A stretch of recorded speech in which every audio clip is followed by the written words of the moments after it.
呢一排就算我夜晚瞓少幾粒鐘，我都要設計好呢一張嘅餐牌。好多人都話香港唔係一個追夢嘅地方，但係我見到有一班人為咗超人打怪獸呢個夢想流咗10年嘅汗水。守墓者係一個香港原創兒童向嘅特攝網絡劇，製作完全唔馬虎，核心嘅成員仲遠赴日本去取經拜師，出嚟嘅效果非常係嗰一件事。MM 之前已經訪問過佢哋，大家可以去睇返。喜歡特攝英雄嘅我真係好羨慕好欣賞佢哋，所以咧喺上年年底已經主動接觸佢哋，希望識少少砌圖設計嘅我可以幫下佢哋手營運呢個 IP。多謝佢哋嘅信任，做咗好幾次設計嘅項目，而最近呢，佢哋居然叫我設計一張 menu。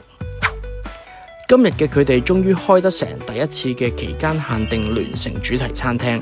揾咗荃灣區內一間好親民提供日式燒肉當飯嘅餐廳當一合作，一共推出2個嘅優惠。守墓者餐除咗餐點之外，仲會隨機附送鎖匙扣1個同埋明信片2張，